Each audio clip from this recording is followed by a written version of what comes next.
Welcome to the November East Vincent Township Planning Commission meeting. Let's rise for the pledge.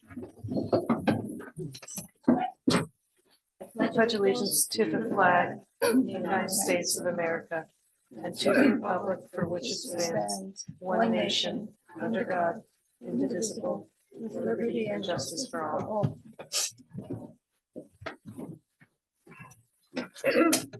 First thing on the agenda for tonight is review and approval of the minutes from, this is from our September 16th meeting.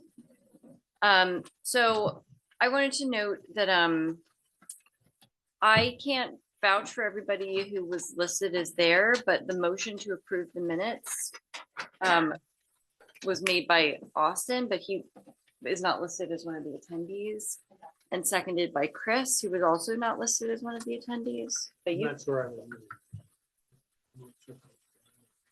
I'm not sure you did. Okay.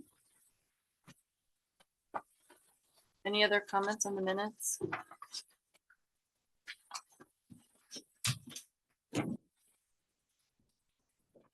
Okay. I'll make a motion to adopt the minutes with those two changes and checking on the attendees. Second it. All in favor? Aye. Okay. The next thing on our agenda is a review of the definitions and the ordinance language from section 15 and chapter 23. So sorry, section 15 of our zoning ordinance and a few things from chapter 23, our stormwater ordinance. Is Michelle Adams here online? She's not. Okay. Rick is. Okay. So basically, just a couple things to note.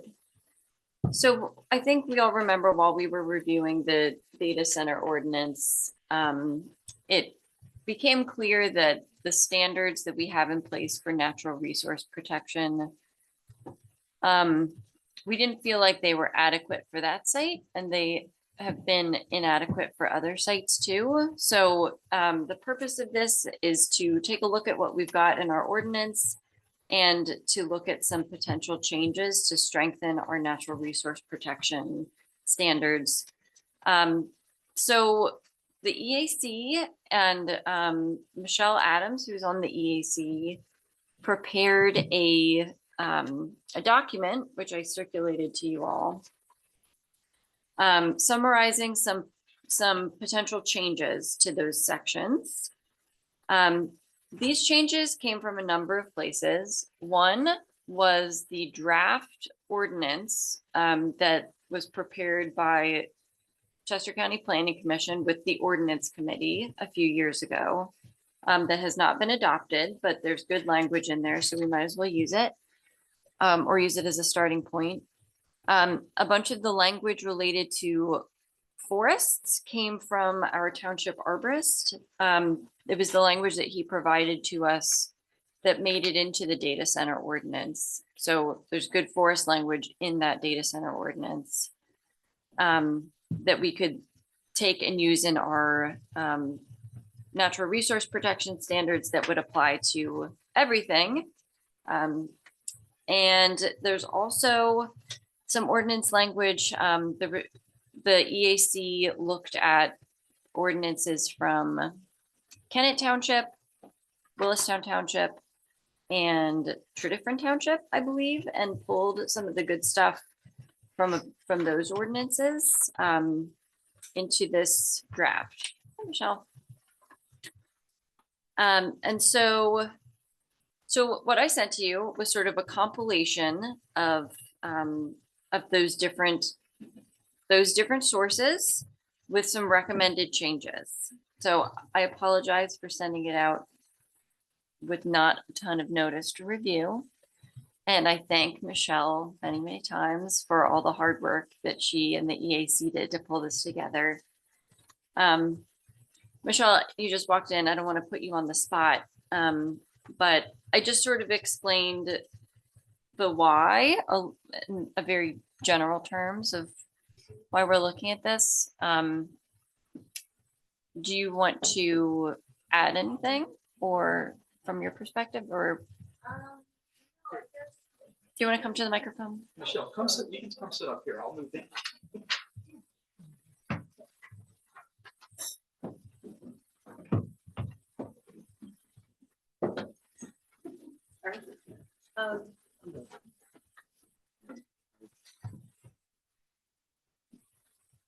I guess as we were looking at the data center, You said that twice.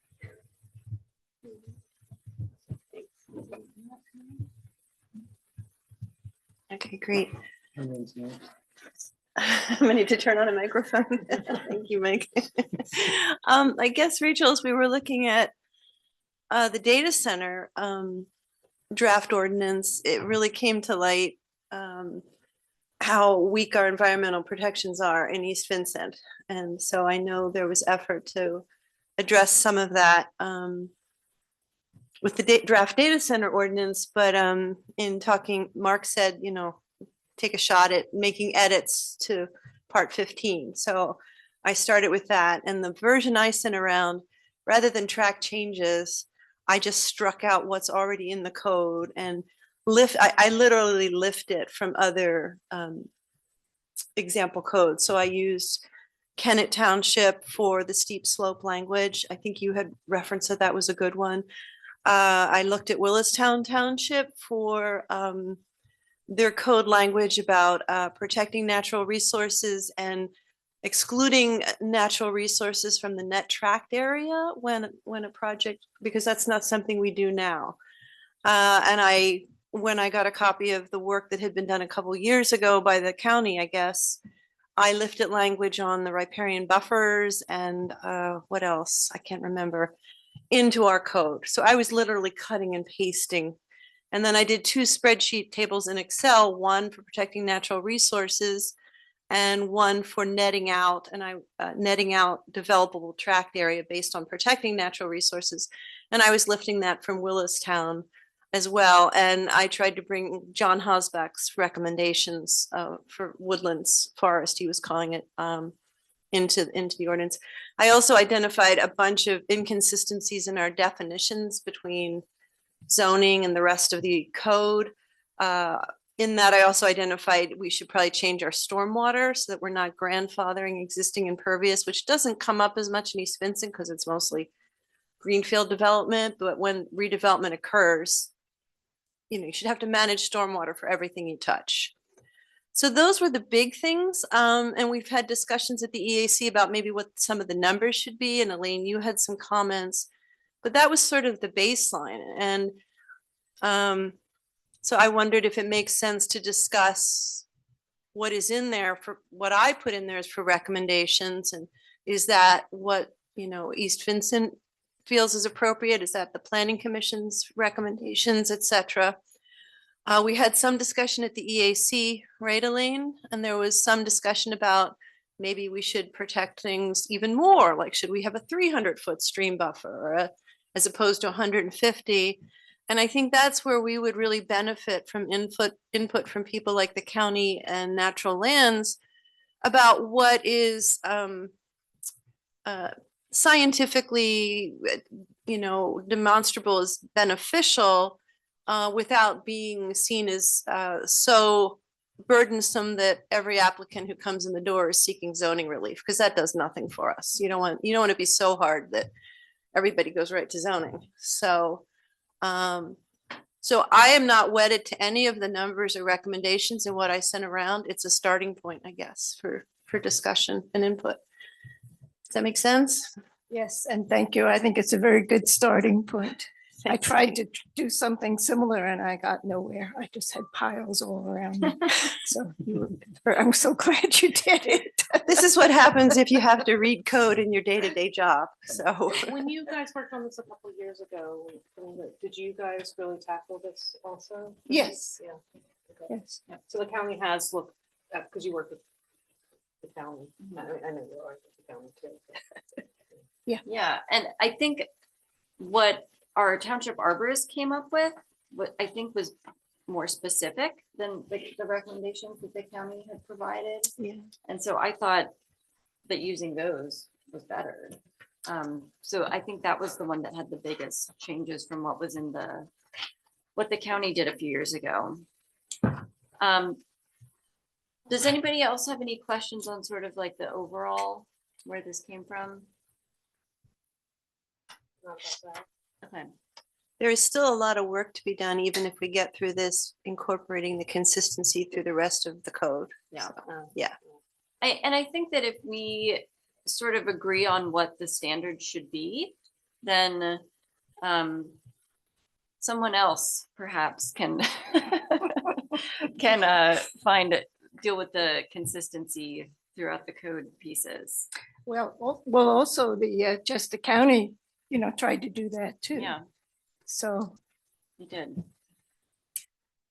Okay, so I thought, and this might be optimistic, but that I think we're probably not going to get through all this tonight, is my guess. But I thought that maybe if we split it up between the definitions and the standards, and then do the like the site disturbance calculations a different day, that maybe that might be a good place to cut it off. So why don't we just start with the definitions? I also I wanted to pass around this wetlands definition. So this was not included in what Michelle sent, but we do talk about wetlands. So this is what's in our ordinance and what was proposed in the draft that the county provided a few years ago. So the red parts are what's different. All right, so definition for forest. So we've got these two definitions of woods. And so we're proposing to change the definition to forest and have that be what applies to stormwater and to zoning. So one definition for both. So right now we're looking at the recommended EVT forest definition. And it looks like this was taken from True Different Township and what John sent. What John sent mostly, Okay. and I would defer to him, but he had been saying, in the US, it's really forest rather than woodland because there's all kinds of forestry standards and such, but he's the expert on the appropriate lingo for forests or I- woodlands. I had a question about, since this definition also includes groves of flowering or subcanopy trees, does it have to include that, or can it just be mature trees? Like, does that have to be included with the definition? I think that's a question for John, Yeah, because I'm because lifting that then from what John. if Yeah. It doesn't have understory trees. Right. Yeah. Right, and I think I might have added something, if I'm remembering, about like canopy trees still have to be treated as woodland for the purposes of stormwater calculations and have to be identified as canopy trees on a plan. So I guess understory trees would show that it's a healthier forest, but still, if it's just canopy trees, and there's probably lots of canopy trees with deer browsing that don't have a great understory, but it's still providing shade. and Right. cover. So, I took it to mean that it could also include groves of flowering or subcanopy Also. trees. Right, it's not exclusive. okay. Yeah.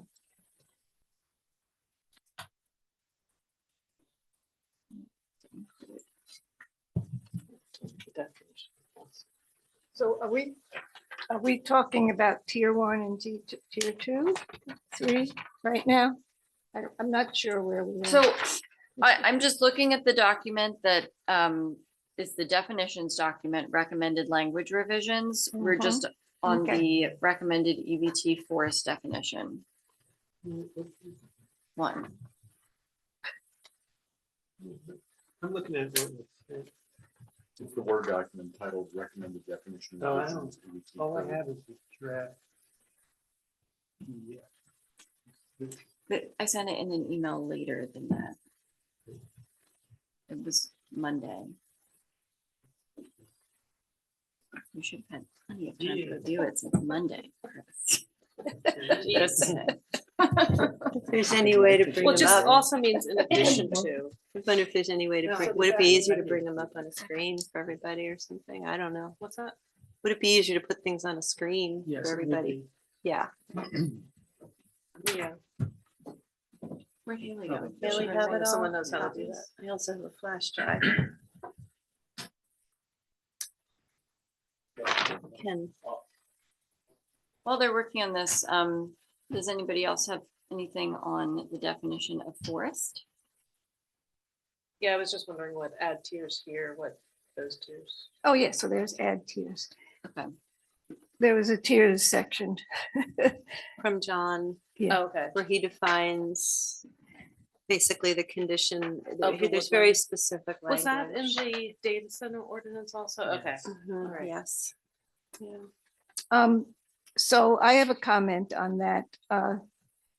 There's a tier 3, which which doesn't include very good trees.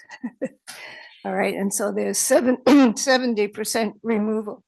But on the other hand, I just think it's important to realize, well, I have it written here, in assessing Yeah. they were about the definition. forest composition, the township recognizes that certain long-established woodlands may contain naturalized or non-native species. Because to be in tier 1 and tier 2, you have to be native. And that yet they still perform essential ecological and environmental buffering functions. And such areas should not be automatically excluded from higher grading if field assessments confirm significant canopy maturity, structural diversity, wildlife habitat, and whatever. So because tier 1 and tier 2 have to be all native trees, there are a lot of forests that don't have all native trees, but they're still forests and they still perform all the other functions that a forest performs. Yeah. And so I'm a little worried about that. I don't know where to put that, but I'd hate to have a forest cut down just because it's not all native trees. I agree. I mean, are there that many truly native forests in this area that don't have invasive species? Well, was it, somebody told me that John says that there are the nice forests that don't have invasive species. Or have limited invasive Yeah. species, yeah. I have not seen those. I have no idea what those would be. Well, I mean, I just know that there are forests that have Norway maples in them, which are considered invasive, and yet they're not helping the insects, I get it, but they're doing all the other things we like a woodlands to do, sequestering carbon, shade, providing, Yes, but they're also blocking all the native species from germinating. well, then you could say cut them down, Well, but that's don't entirely just the cut point down the of whole tier forest. 3. That's Well, entirely the point. Clear it. It's non-native. It should go. just the Norway maple, Just the the- non, just the But non-native. tier 3, Yeah. tier 3 doesn't say selective pruning. Oh, I think that might be a little bit burdensome. But if they're gonna cut down the non-natives, they're not gonna replant them, they're just gonna keep their development. Well, I'm thinking of Penhurst right now because that's where it all started. And there are a lot of woods forests up at Penhurst. And I would like to see an example of how that's all characterized before we go with this definition. Yeah, I think I sent this to you in the past, Elaine. There's the Brandywine Conservancy does this woodland classification mapping. And so it's on the township to do the mapping to figure out where their tiers of forests are. And one thing that's nice about what John provided for forest standards in the data center ordinance is that the onus is on the applicant to provide that information, because it's a lot of work to do that analysis. But when you're doing something like this and figuring out what our policy should be, it's hard to know because we don't know what's out there. Yeah, I have all these Brandy one, because I was at the conference, the We Can Serve EAC conference this weekend, and I picked up all these pamphlets on woodlands. It's really very good. And yeah, I don't know,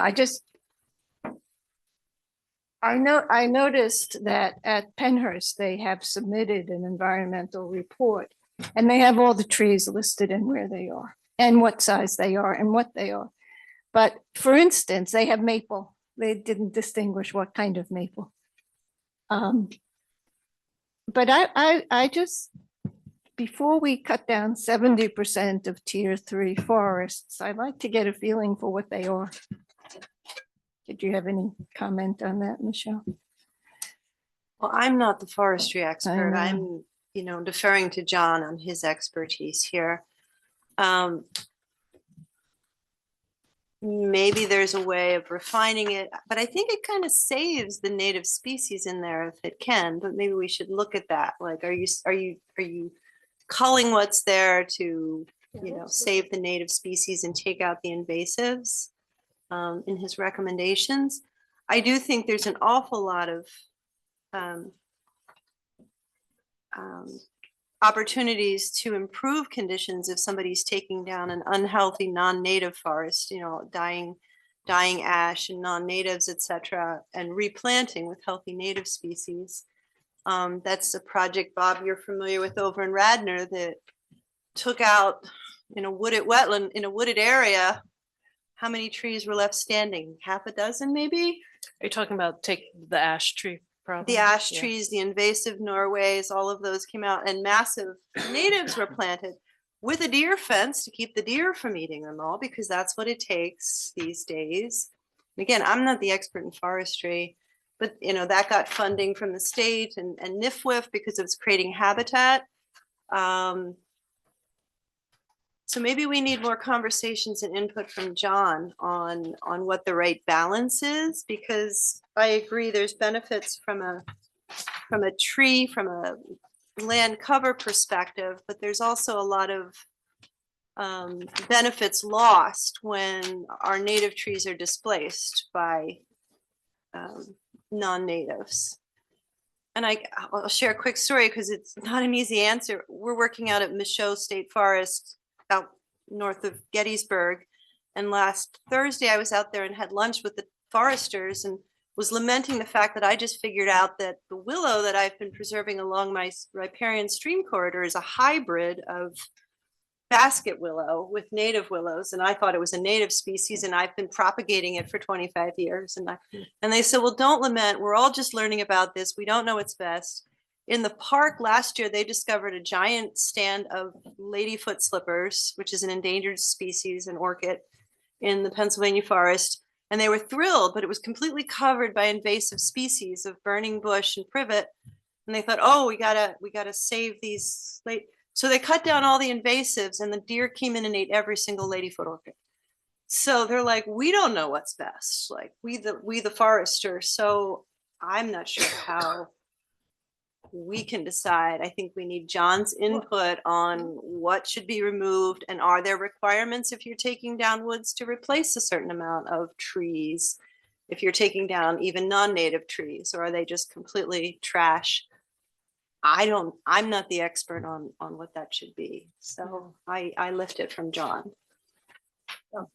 Does anyone have the tier 3 in front of them? I do. Oh, good. So, well, this says grade 3, but Well, The language is inconsistent. yeah. Okay, so contiguous area of forest less than half an acre with canopy dominated by invasive or non-native species greater than 50%. and contains one or more of the following: severely fragmented patches or extensive edge effects, storm damage, or poor regeneration, and or low habitat value and limited ecological services. And under John's recommendations, you're allowed to remove 70% yeah. of that. But this is less than half an acre. So I think that, and then there was That's that pretty like small. the number 4 underneath it, which is a third type, basically. That if it's not a tier 1, 2, or 3, which would probably mean it's more than half an acre of invasive. I think that's what we figured out. That it would be grade 3 or tier 3. You're saying invasive, take up a half acre of the lot. Not a half acre. That's The lot doesn't matter. It's the amount of forest. So then it says minimum preservation 30% of non-invasive trees within the limit of disturbance. And where removal occurs, reforestation must occur in accordance with the provisions in section 272806 or F. Which I can look up what that is. This is for tier 3. Yes. Is I'm not gonna be able to find it. So if it's removed, they've removed it for a reason, to put a road in or whatever, a house. So when you say it has to, when you just read, not that you wrote it, Rich, that it has to be replaced, that means it has to be replaced somewhere else? She's looking at that one. It says reforestation must occur. So I'm assuming that's on site. But then they're not getting to cut it down. Well, they're cutting down, they're saying you have to preserve 30% of the non-invasive trees. So I'm not sure how the math would work out, but if you have to keep 30% of the trees, right, you can remove 70% in tier 3. And then you have to keep 30% of the non-invasive trees. You can get rid of almost all of it, yeah, right? 6 pages in.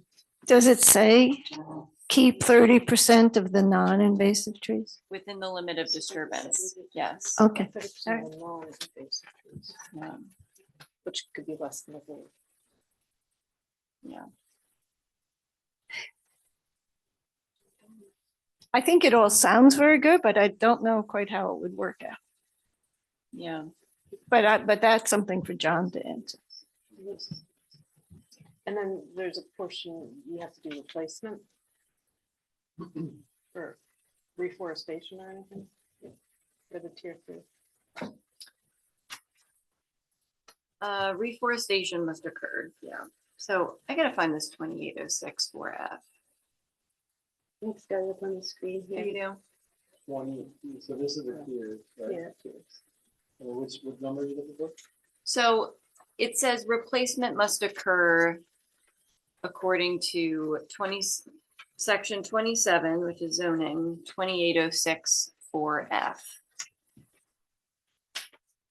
And I don't know if all the numbers are Yeah, correct in here. They probably are. we don't have a 2806. Oh, is it? Oh, okay. Okay, so it's not. Okay. So we could refer to some other reforestation standards. Which I don't think we have currently. Maybe they're in Saldo. So that's something that has to be.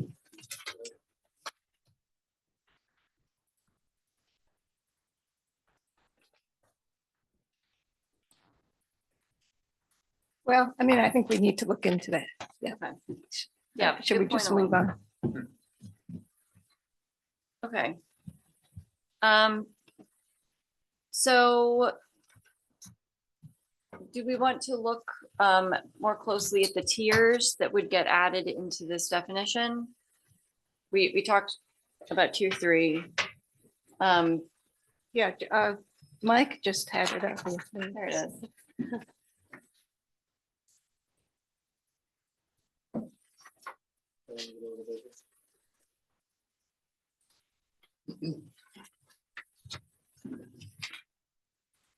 Mike, is this the document from Michelle? It is, yeah. But that's not the definition. Just go up. In the definition document, I had originally, you're right, Rachel, lifted from Tridifferent. Then I called John to ask him about that, and he said, oh, I wrote Tridifferent, so I do like it. So that wasn't here. And then in the definition section, I'd written add tiers here. So I hadn't added the Yeah. tiers under the definition. So, Yes, it is. but they are, but John has defined what they are. So they're in the data center ordinance, Yeah. if anyone has that. Which is what I'm looking at, Oh, okay. but I don't know how hard that would be. Is On the webpage. it on the webpage? It's on the website, yeah. Well, while Mike's doing that, the other thing I noticed is that the heritage tree is listed as greater than or equal to 30 inches. And somewhere, I've seen other definitions, and I think at our meeting, Michelle, I said where, but I don't, that said 24 inches. Right. So where would that come into play? How are we regulating heritage trees? It's a definition. Oh, I guess when you're removing. oh, what are we doing with heritage Yeah. trees? Yeah. I don't know. I don't think in John's draft for the data center, he had specific recommendations for heritage trees per se. So maybe that's something we can get him to provide input on. Yeah, okay. Yeah, because if we're going to define heritage trees, we want to know what we can and can't do with heritage trees. And also sometimes there's heritage trees and sometimes they're specimen trees. Is there a difference or is it the same thing? Yeah, I wasn't sure if there was a definition, and then there's also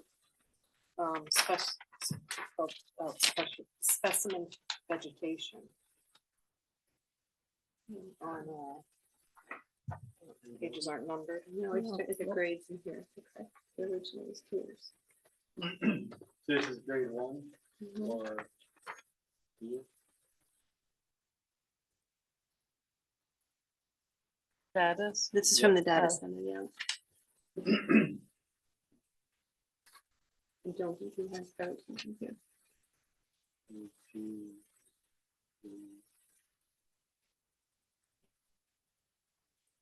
Yeah, so it's up.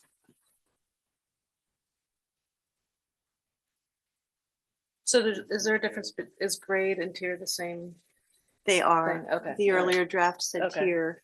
Could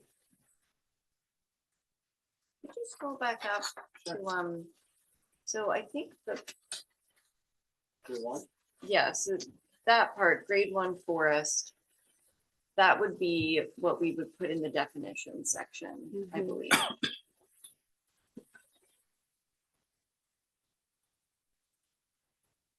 And so the developer would have to identify, what tier or grade. Right, they'd have to do forest the is. mapping. Okay, and then submit that. Mhm. And is there a definition for hedgerow in the plans? Like, I know that we talk about hedgerows, but do we have to define what a hedgerow is? What is the definition? Yeah. There is? Yeah, Okay. because that was in our existing. The definition of hedgerow is a linear plant community dominated by trees and or shrubs. Hedgerows often occur along roads, fence lines, property lines, or between fields, and may occur naturally or be specifically planted as a windbreak. That's in our ordinance, from our current ordinance. Do you have it? Yep. Yeah. Right. And then so you just asked another, I printed out important ones. So you just mentioned a specimen vegetation. That's also in there too, Mike. You're going to go down to S. So when I was going through recommended language for the definitions, I was going between the zoning and the rest of the code and identifying items that were inconsistent between like zoning and saldo, things like that. I wasn't checking every definition or changing every Yeah. definition. As I was working through it, I was just noting what was inconsistent. And we should have the new definitions too. So there's specimen vegetation, but there's specimen trees, or they're the same thing? Well, no, see, there's a I can't see. definition of specimen vegetation. Okay. I don't know, I thought that was overkill, that Yeah. chart. Like somebody cared a whole lot about specimen trees. I don't understand what the So different specimen inches doesn't mean. have to be native. No. Well, And I don't know what's in the Chester County ordinance. I don't have that with me.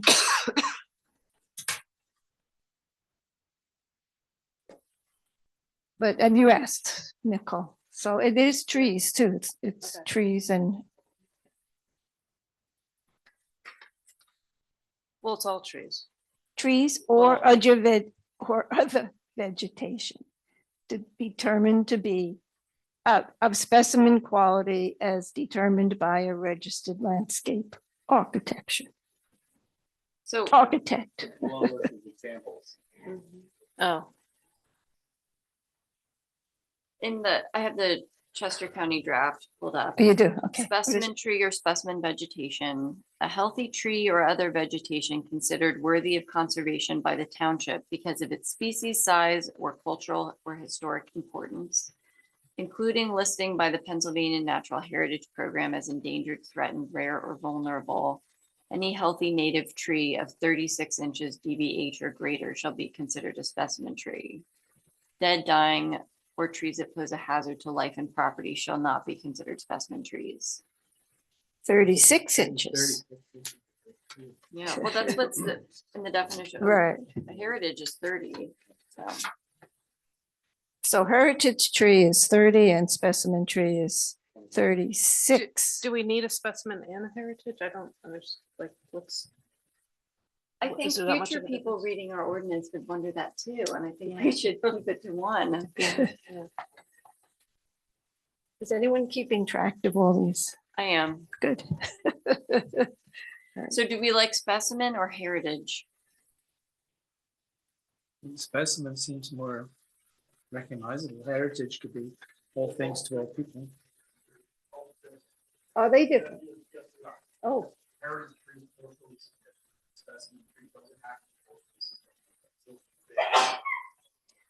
oh. I feel like the arborist uses the heritage term, doesn't he, or?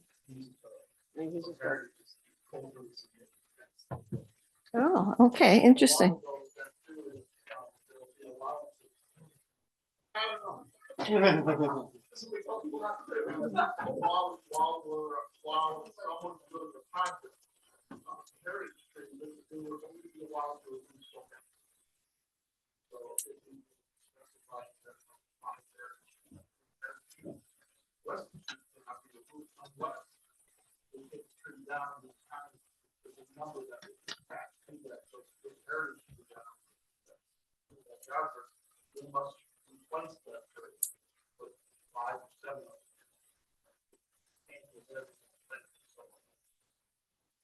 None of that's in this stuff tonight, Bob, because that's saldo. Yeah. Good. Good. Is it printed on paper? Yeah, because that would help. Yeah. What, Yes, yes. So is that something John's writing? Is that what you think? John did work on that, with myself and Mark, put that together. Okay.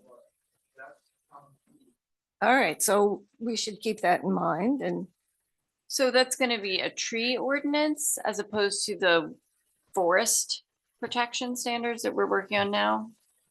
Yes.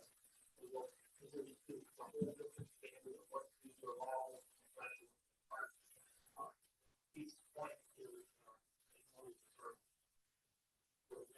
that will allow us to do it, that you can plant with the plant, some of the trees are 1 inch diameter, that are planted in the foot.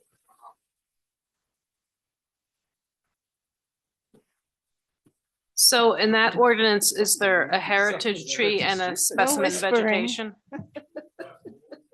Okay, so then I guess we should, so there are the two different. All right, so let's skip the heritage specimens. Rachel,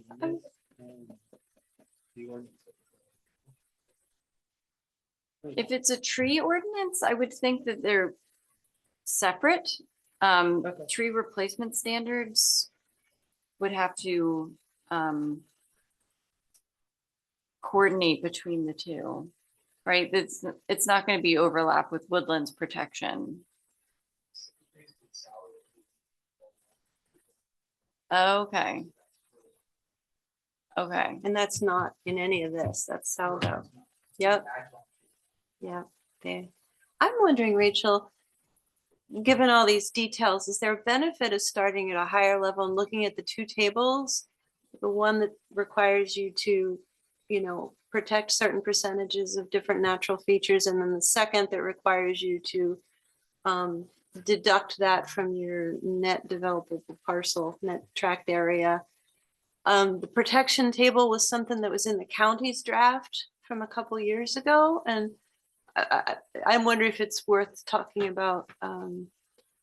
Are those all the features that should be protected? Because we don't do any of that now. We're missing everything. I'm just wondering if we might make progress if we start at a higher level and then come down into the details. I don't know. We could do that. With the tables. With the tables, I wonder if that might. Yeah, I like the tables. Okay. They're in just the county ordinance. And they're too. on there, the spreadsheets. There's 2 spreadsheets on that flash drive. One, Recommended or subdivision, calculations for product. yeah, there's 2 of them, I forget.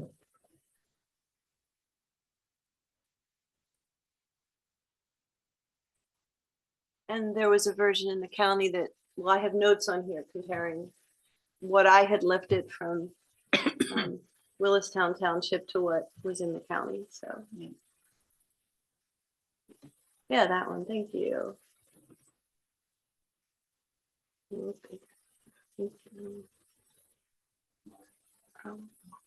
do you have the other one? I think the other one comes first.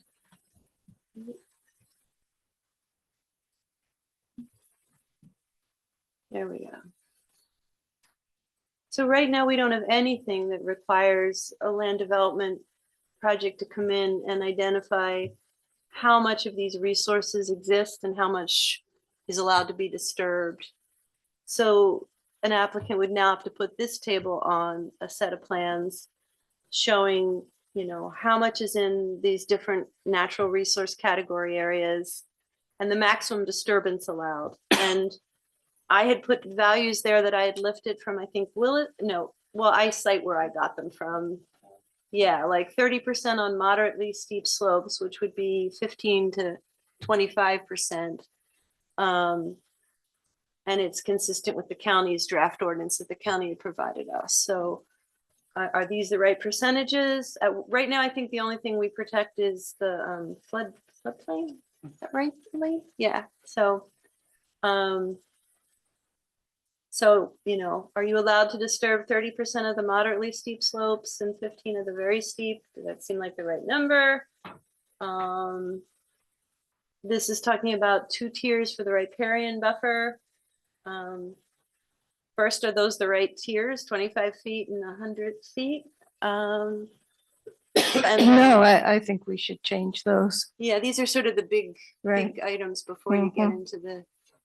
Well, I think it's 35 feet. Is it Yeah, I thought 35 it feet? was in the Yeah. text. Okay, I could have done it wrong in the table. But my comment there was that these are all exceptional value, high quality streams in East Vincent.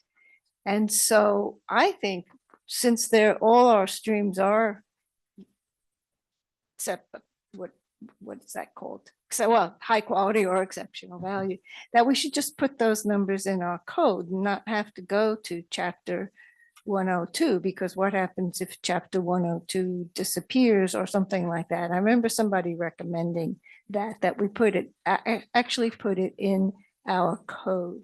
So that, and then, so yeah, in the notes, it's not for zone 1 in your ordinance, you have 35 and 100 for zone 2. But I'm wondering if we should fix the zone 2 to 150 to match chapter 102, because we are EV and high quality.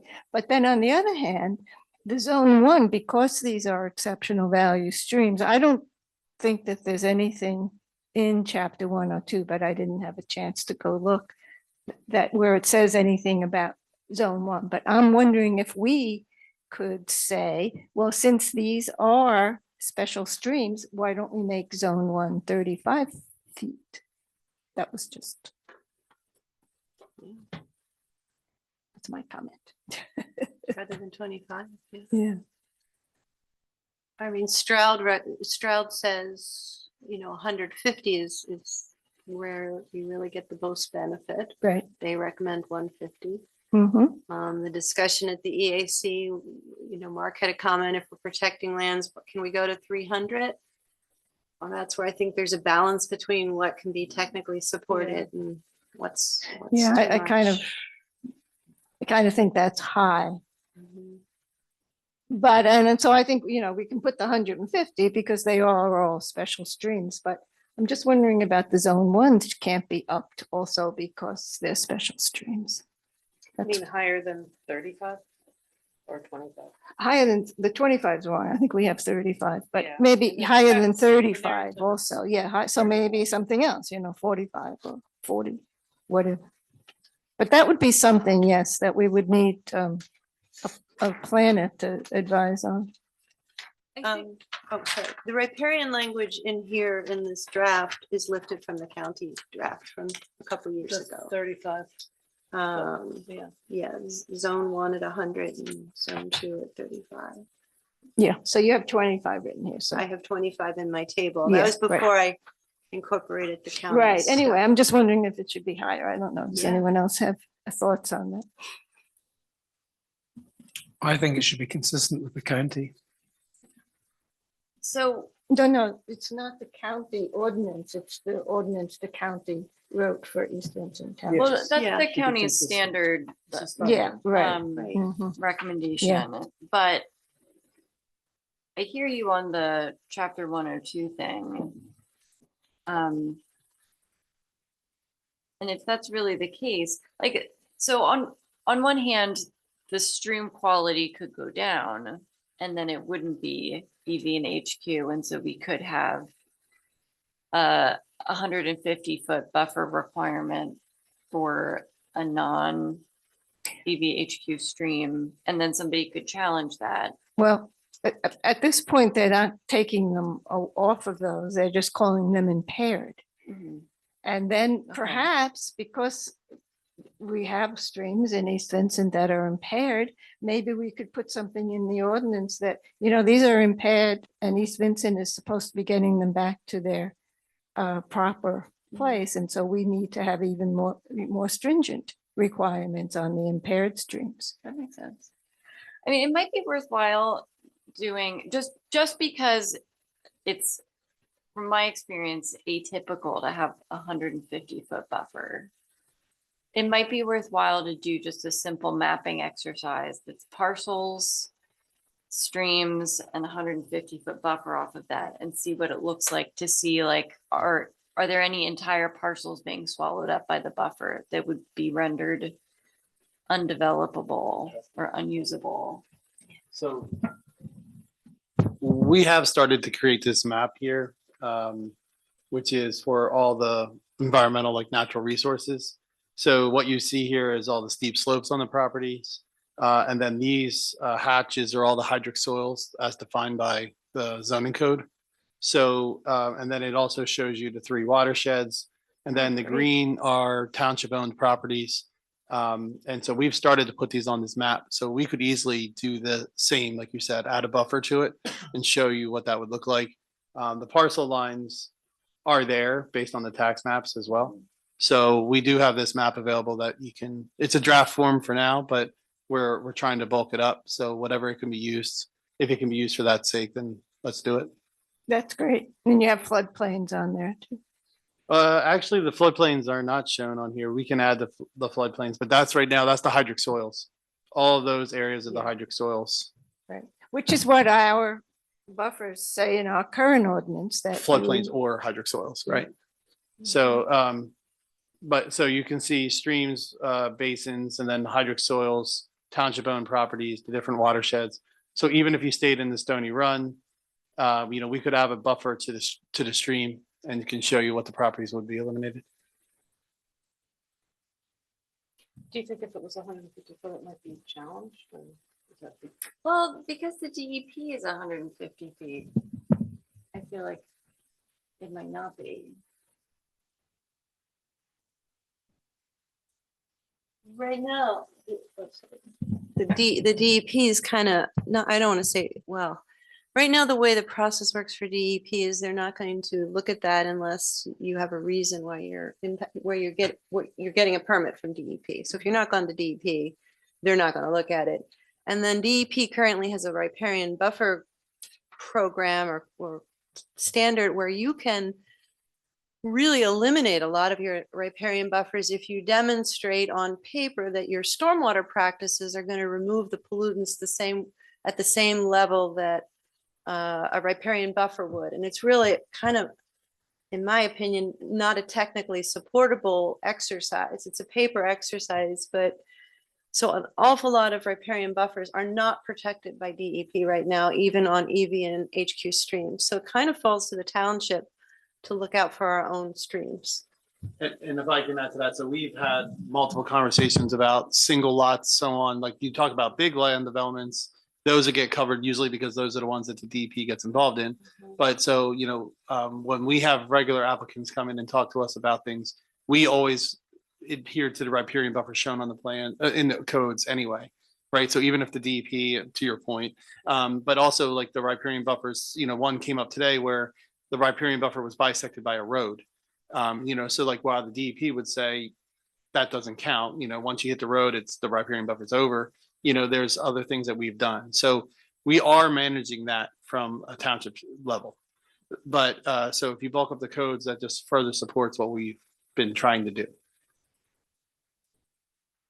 Can I just ask a stupid question? The zoning is not only for developers coming in, it covers all properties in the township.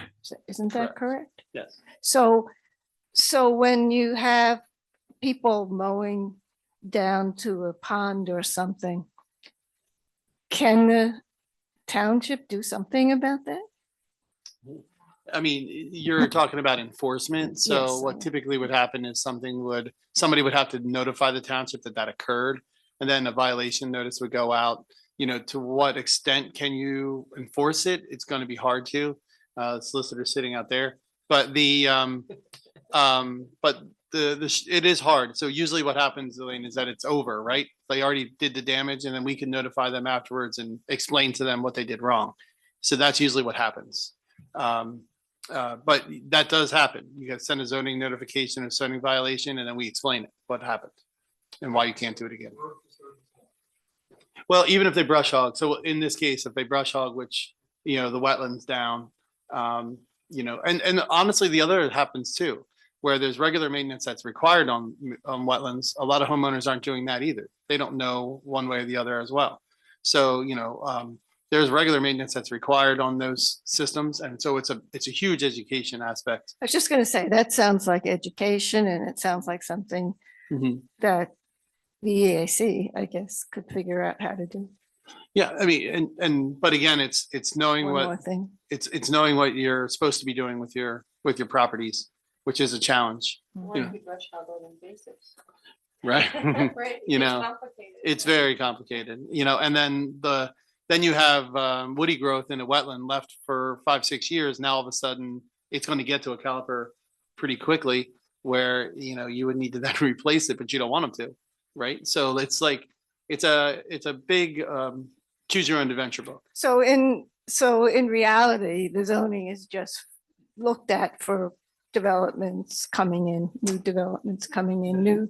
I would say the majority of that, that's where it comes from. Yeah. But again, if a homeowner reaches out, which happens all the time, you know, then and says something like, I have a concern about something going on, we go out, we take a look, and then we opine and we'll send notification letters to them and tell them if they're doing something that violates the ordinance.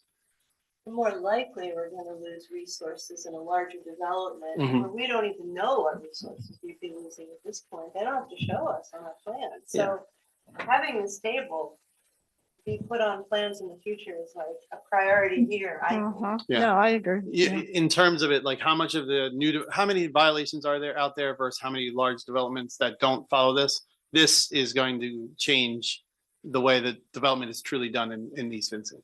And then, and also the, you know, going through the HOAs, talking to them about what they're supposed to do.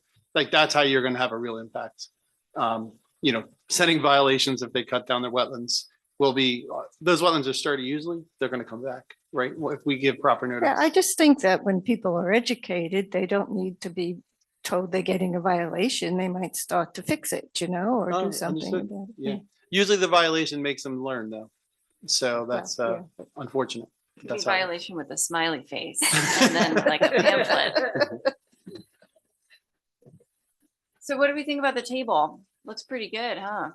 Oh, I love the tables, yeah. Except we're still up near about the 70% on grade 3 forest. And we need to talk to John about that. Right, and also, Brand, I was just at the We Conserve conference this weekend, and Brandywine says that for grade 1 forest, that it should be 5%, only 5%. So that's something to think of too. We have 10%. The right numbers. I don't know. How much grade 1 do we even have? Well, that's the thing. They have to be all native. That's going to. Yeah. Can I ask John about doing the town, like what's the benefit of having a township forest map? Because Kenneth has one. And his opinion was you'd have to be doing it every 5 years for it to even mean anything because things change so quickly. So it's better to look on a case by case basis. That was essentially what he said. Sometimes it's better to put the burden on them. Yeah. So if you put the burden on them, how do you know that they're accurately depicting what's there? I mean, is there checks and? Yeah, so during the review process, we have to see if it's a certified person. Okay. You know, we have to look at, see if that is, we do field walks and look at it and just to see if it's correct or not. So also, you know, you can look at aerials, you can look at near maps, you can actually see when the trees really started to grow in, how many years back, and really look at what people have planted versus what it's And grown. do they have to use a certified Arborist, arborist? Okay. absolutely, yeah. Is there anything to stop the developer before he even decides that he'd submit a plan to just go ahead and remove his woodland and then come and submit a plan? So he would be under violation for the same thing. So he would be under the violation of the ordinance. He would get a notification of that. You would force him to replant. And then he'd come in for an application, and obviously his application would not be received very well, right? Now, the only thing that's short of that is, you know, you can get a tree harvesting permit. A tree harvesting permit would trump all township ordinances, but because that would be a state permit issued to them.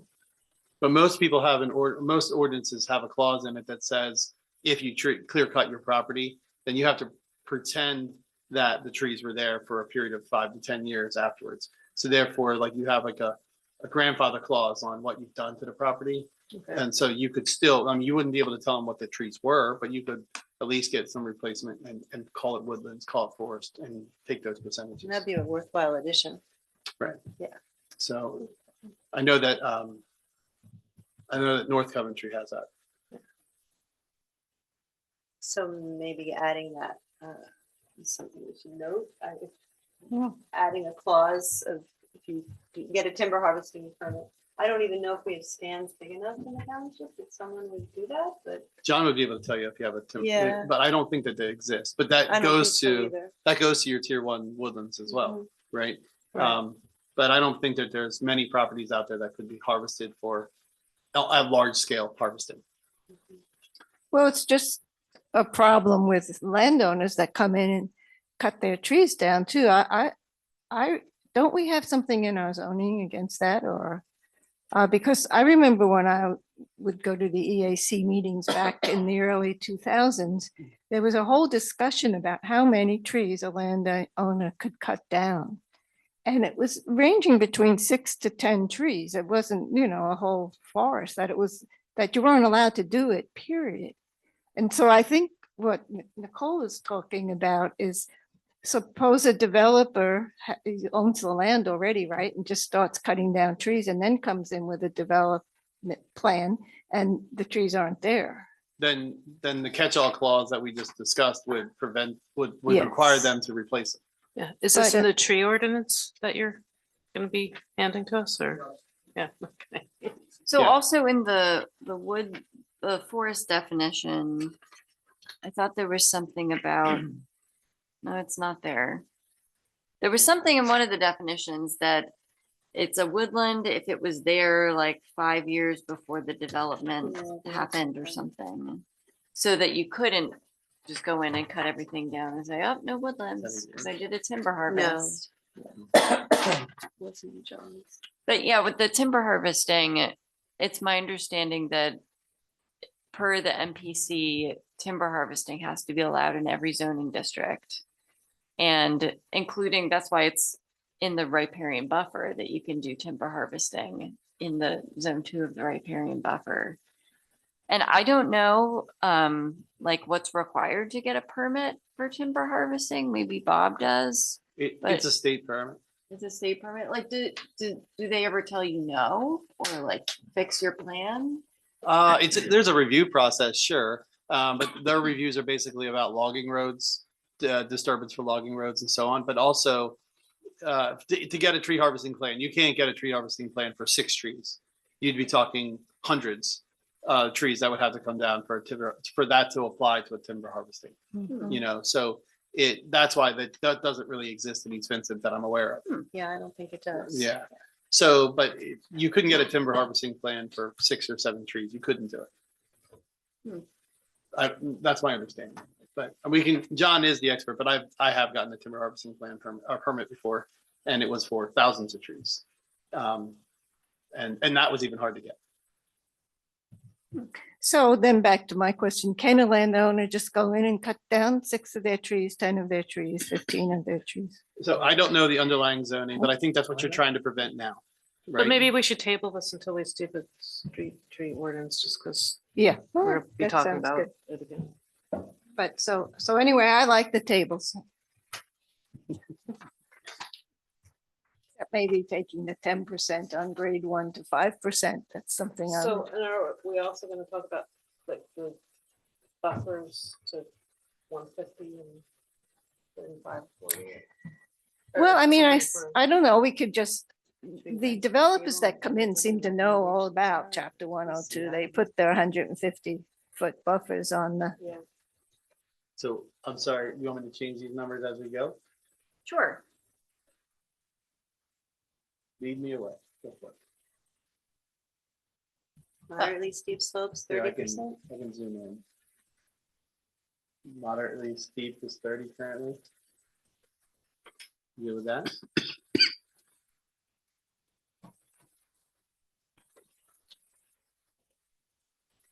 yeah, I think the numbers are good. They're, standard, except I just, on the grade 1 forest, Brandy 1 has 5%. So that's why I brought that up. So you got 10 down here. So let's just go down the line. Who thinks it should be 5? Who thinks it should be 10 for grade 1 forest? Elaine, 5. Lawson, 5. 5. I'll go 5 too. Let's change it to 5. 5. There you go. And then we wanted to go in cell A13, can you change zone one buffer from 25 feet to 35 feet? A13. Thank you. I didn't catch that.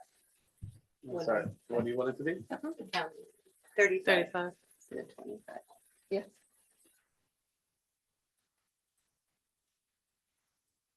So no disturbance in the first 35 feet, 20% disturbance in the zone 2 portion. Yeah.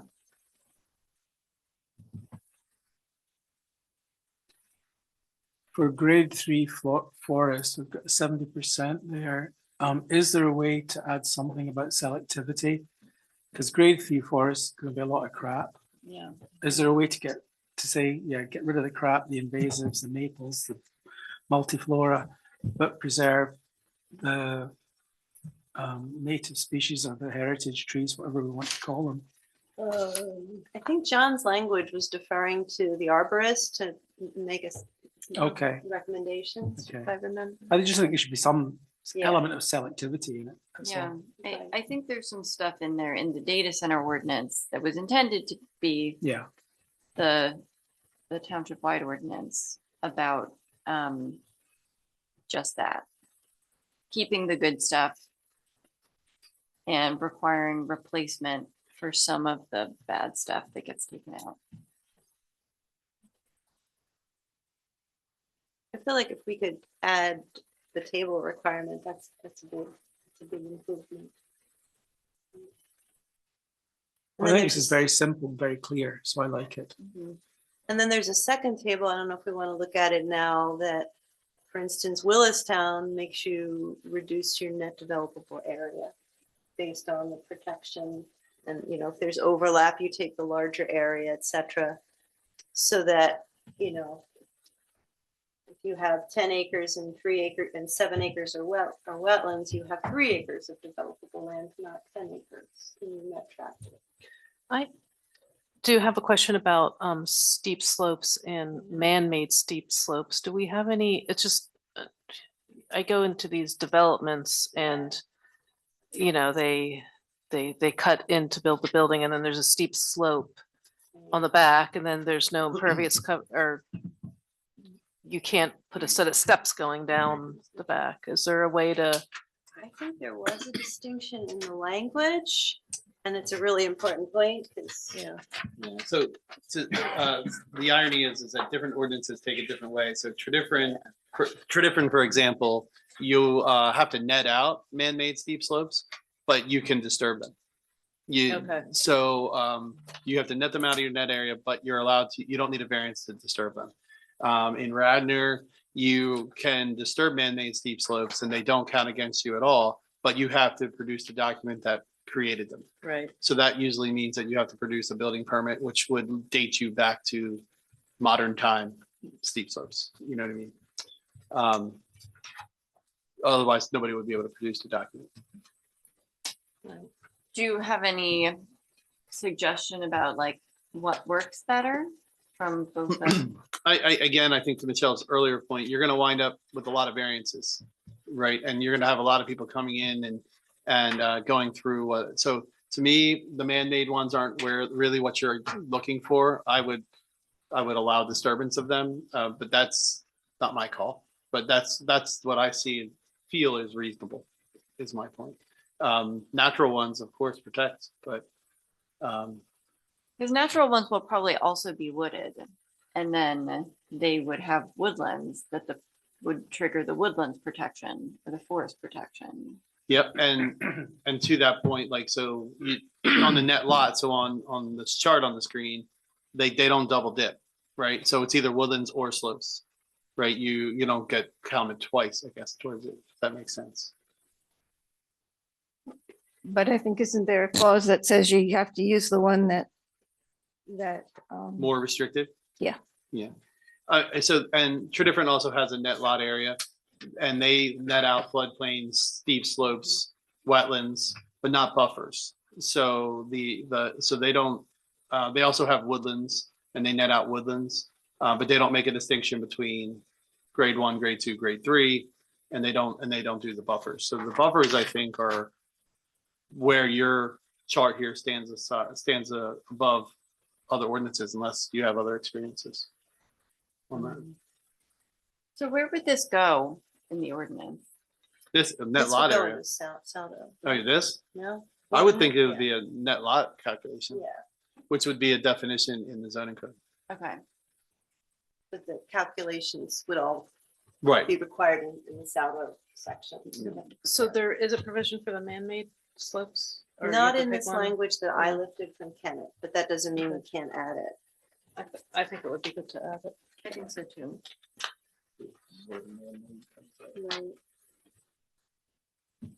If I could just share from an engineer's perspective, when I work on projects for land development, whether it's, somebody like Brandywine Conservancy building something or Toll Brothers, there's always a part early on where you look at the code and you look at what you want to build and you figure out how many variances you have to get. And if you have to get a lot of variances, you're going to be like, let's go for all of them because we're going in anyhow. If your zoning is balanced so that you're not so restrictive, and a developer is more likely to say, I don't want to go to zoning just for 2 variances. How can we comply? So there's this balance of because we as a township don't really want them to go to zoning, because then it's going to zoning. It's not a Right. decision. So, I mean, putting a point on what Michelle said is that sometimes you get a better design if you allow a little bit more leniency. I don't know if I put words in your mouth there, but. No, that's what I was trying to say. Thank you. There's a balance to getting what's best for the township. So, what do we think about man-made slopes? Should they be protected? Should they be included in the table we were looking at as needing to be netted out for calculating developable tract area?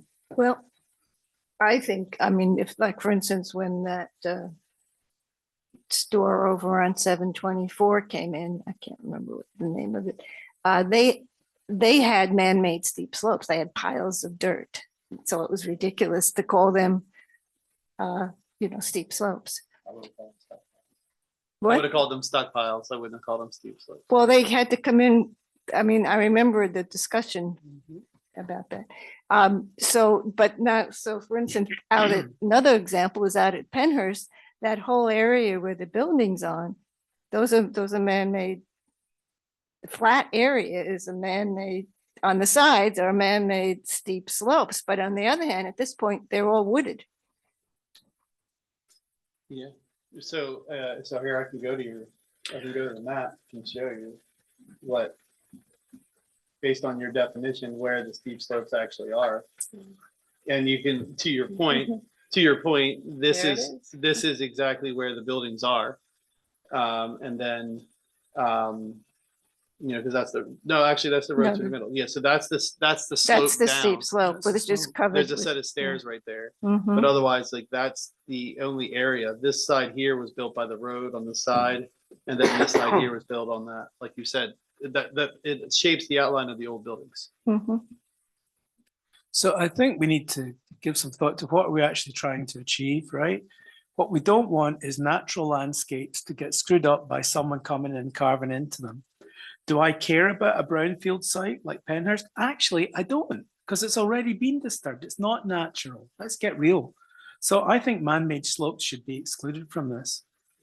But on the other hand, those slopes are covered with large trees. Well, to the extent that they are, then the zoning would still apply to that. I The guess tree- you use the tree- woodlands, right? Yeah, the okay, woodlands. yeah, apply to that. mhm. And there's a lot of non-native trees all over those steep Oh, yeah. slopes. Yeah. Yeah. Invasive non-native trees. So let's go down the row. Should man-made slopes be allowed to be disturbed? Should we have disturbance limitations for them? And should we require them to be netted out from developable land area? I think I said that marginally right. Elaine, what do you think? Well, I guess there are 2 examples of man-made steep slopes that I just mentioned. And so maybe it has to have some kind of, we'll look at it. I don't, why don't you bypass me? 'Cause Okay. I don't think they should be netted out. Okay, I think has to be a caveat there of what is it, like, I wouldn't normally care about disturbing man-made slopes. But, and maybe this falls somewhere else, but if it is a brown field or something like that, there's gotta be something else there to. I know it's not really the point of the netting out, but that needs to be a concern somewhere along the line. when you bring up brownfields, are you thinking like disturbing contaminated soils? Yeah, so somewhere along the line that has to be considered. Maybe it's not part of this piece of it, but it has to be considered. Chris, brownfield expert. Yeah. I don't think it should be.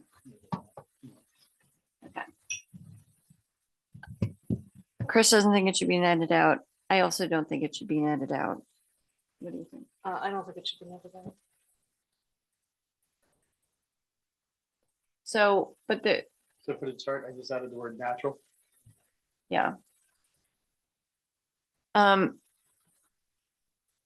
For Kurt's concern, Chris, so there's other things that would be triggered, like our natural resource protection ordinance would not, protecting man-made slopes would not be the last defense against the contaminated slope being disturbed. Sure, I mean, whoever owns the property or the investors involved in the property are going to want to know all the risks, whether it's, environmental, which is maybe the most costly, can be most costly. So they're going to evaluate it and look and see what actual contamination is there, if any. I mean, just because it's a brownfield doesn't necessarily mean it's contaminated. So I think you then would have DEP in play if it's a contaminated site, but if it's not, they don't find anything, then there's nothing to look for. I don't know if that answers your question. I think that's it, yeah, just proof that it's not going to be a problem Right. in disturbing it. Get that certification or whatever it is and go from there. Well, DEP is not going to, if there's nothing there, they're not going to tell you, they're not going to give a blessing on a site that doesn't have contamination. Let's put it that way. What are they good? It's good for sites that have contamination, and you get liability protection on top of that. But yeah, Are you ready to get Chris to come back to you? yeah. Oh, yeah, I mean, I don't think, I would say in general, you don't net out man-made steep slopes.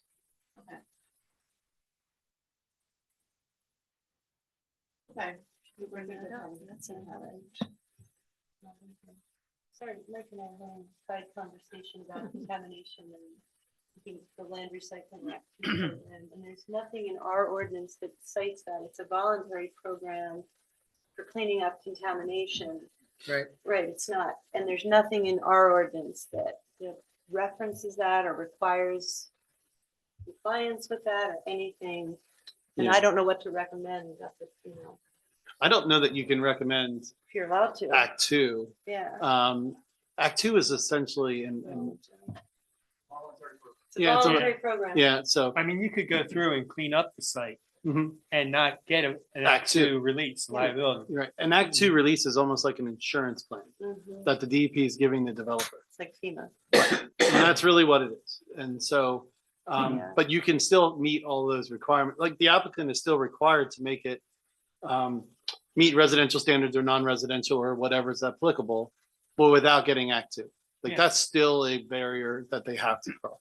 So, But I didn't see anything in our code anywhere on a quick look that required any kind of addressing of contamination, or even if that's something we're allowed to do because it's a state regulated issue. I don't yeah, know. so I was gonna ask the question, like, we're talking about steep slope disturbance and we're talking about contaminants related to steep slopes.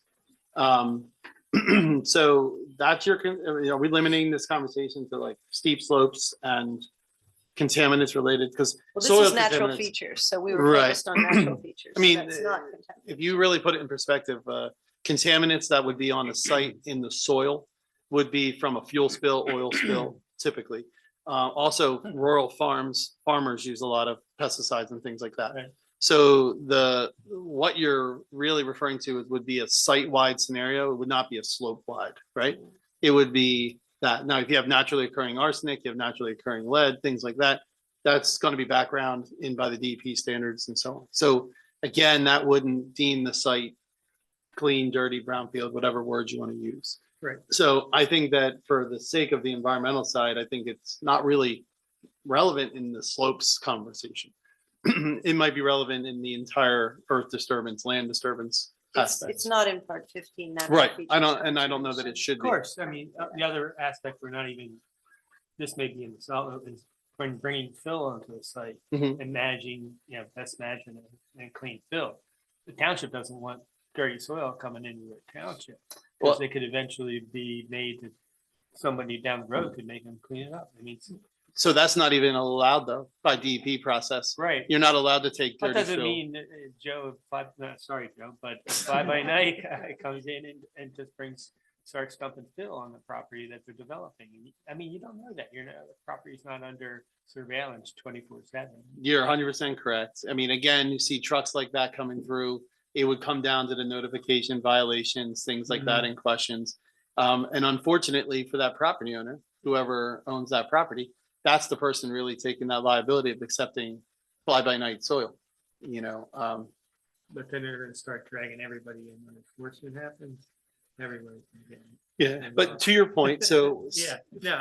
Phil leaving a property, and it's one of the questions asked every single time you have a pre-con with the county and says, is this a soil? Is this an import? Is this an export? If it's an import, is it coming from, it has to come from a clean fill certed place with an MPDS permit. If it's leaving, it has to go to an MPS approved facility as well. If it's dirty or whatever contaminated, it has to go to, it can go to quarries, it can go to all over the place. But it has to go to an MPDS approved facility. That is a state requirement across the board for fill. So I don't know if we have a place where we're flagging things to look at in the future, but I mean, it seems like if we felt like we wanted to include something, if we felt like we legally could include something to require or encourage compliance with Act 2 or to get to the standards, maybe to get to them to the program. That seems like it might be a salary thing. Yeah. Well, the problem with Act 2 again is it's a voluntary program. You can't make somebody do it. Yeah, so, and what triggers a phase one, right? A phase one is really where it starts. And an environmental phase one study is typically done for any bank or lender will require it to be done. Any sale of properties, unless you're paying for cash, that would be done automatically. So Due diligence. due diligence. So what you could do in the Saldo section is you can request an environmental assessment of the property, and they have to do a bare minimum things. It's not a phase one, but it's a plan requirement that you can add. I thought we already did require a phase. Maybe. Any lender No, I will. thought the township required a phase one on one of like I don't think I so. three didn't see it in the steps. that code, you but I need. could I have don't think missed you it. can. I don't know that you. If a guy pays cash and doesn't do it, like Yeah, no. so I don't know that you can, but I'll take a look. But you can do an environmental assessment, and environmental assessment items could be any kind of environmental information you're aware of, and including a phase one. Yeah. But that environmental assessment is not really a phase one, just to be. It also includes trees. Your environmental assessment could also include natural features, and they would have to write you a report telling you where all the trees, all the wetlands, soils, everything. That's a very common one in multiple ordinances. And that goes in Saldo, which we're Saldo. not even to Saldo. This Right. is just Saldo. Yeah, there's all kinds of engineering controls, institutional. Yeah, and that's all part of a phase one. The document review, you can find all that. So, it's a good question. It spurred some interesting discussion. However, I think we should get back to the task at hand. So I'm kind of thinking we should like try to end around 9 if that's okay with you guys. Absolutely. So, When the big hand reaches the nine. Shall we go down the column like we did last time and put this to bed? yeah, so This is just the inverse. This is, well, except for grade one has to be changed Yes, to be 95. consistent. Here, and also we didn't, let's go around on the riparian buffer because we talked about 150 feet versus 100 feet. Well, I Elaine, think that was wasn't that a suggestion by, at the zoning ordinance? I don't remember. So could I add one thought with this table? So this table as it is the inverse of what's being protected. So it's saying everything that's protected comes out of your net developable area.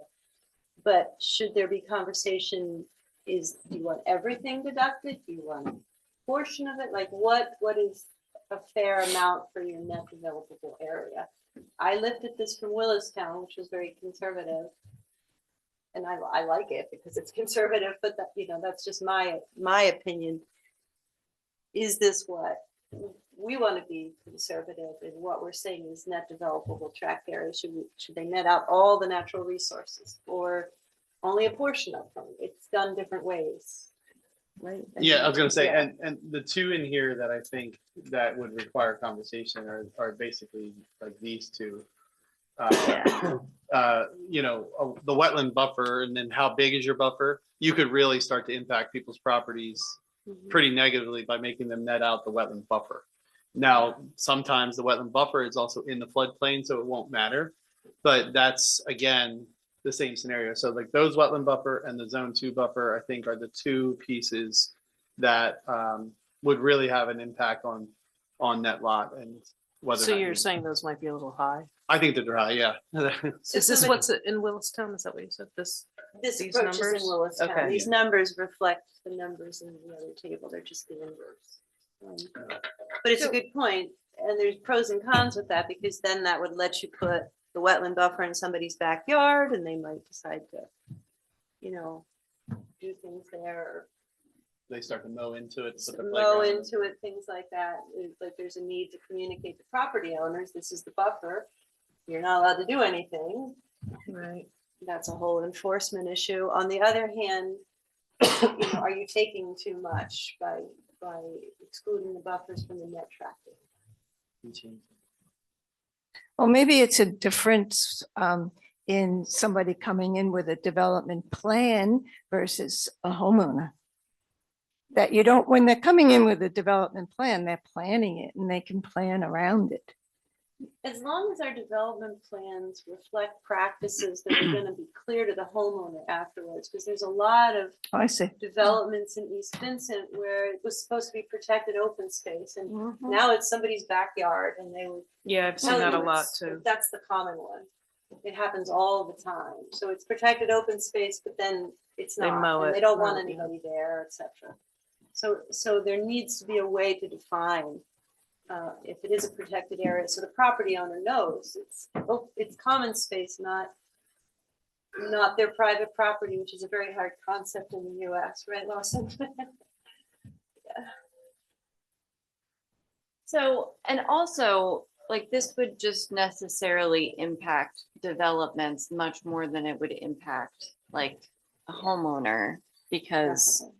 you're still gonna be able to like build your addition. But that's or what I'm whatever you wanna thinking. do.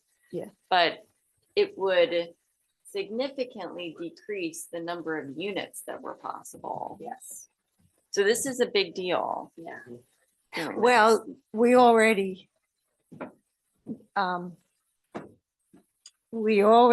for residential net out the tract area. We net things.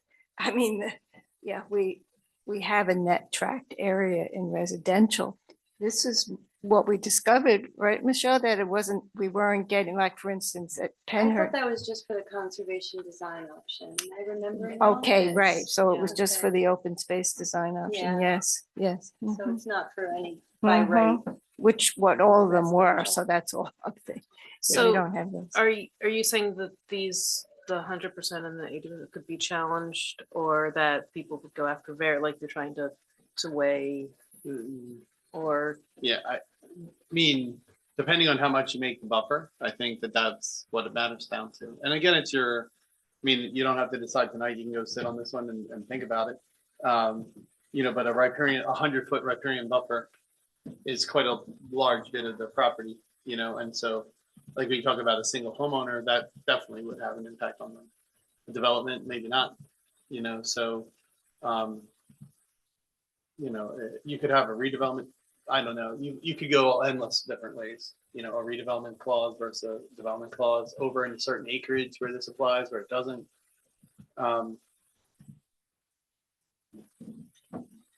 There's other things like Tredyffrin nets out utility transmission easements, and they also net out stormwater basins for regional for regional purposes or for basins that are not on their property. So there are other things that other people do, but those two I find would be strict. But if that's your goal, it's your goal.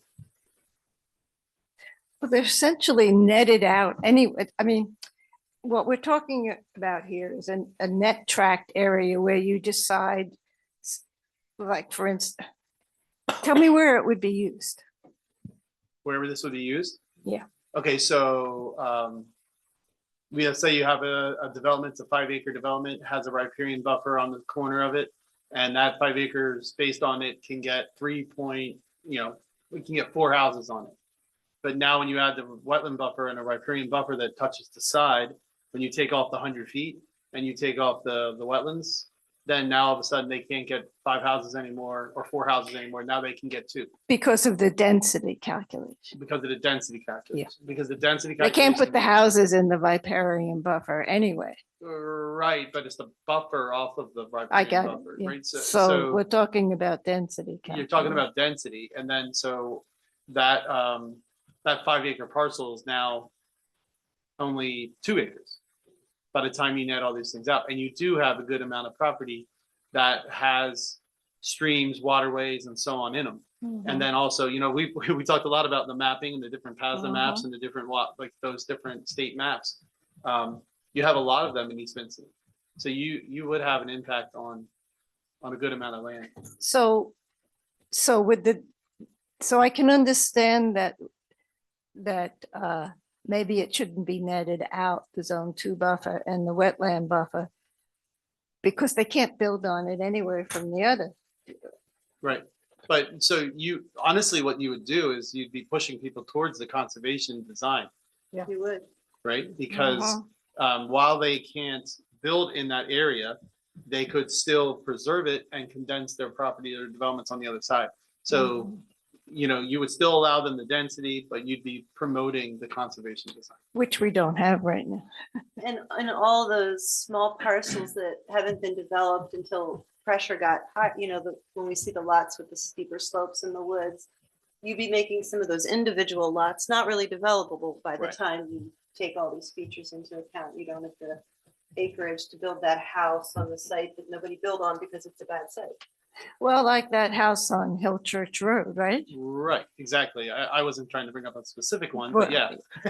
But I Like mean, that property would be under this ordinance would be very, very hard to be developed at all. well, even under our ordinance, because most of it's in what it would be in the riparian buffer because of the floodplain and the wetlands. And then you can only, the density is calculated on that, and there would be 0 density of that. But again, you have a formed lot, right? So you have a legal lot in a municipality, then like a legal lot created by a municipality, recorded and recognized, should have a dwelling on it, right? Like that's kind of where the catch-22 comes in. Speaking about that, but again, we're way off track now, right? Yes, right. So but Yeah, again, I it's think it'd be okay to take the, the wetlands are still in. Rick has his hand up. Can I allow him to talk? Yeah. All right, let's see. Yeah. Rick, can you hear us? Has he had his hand up the whole time? I didn't No, realize he okay. was online. I look down occasionally. Rick, can you hear us? Like, faintly heard. We can faintly hear you, we think.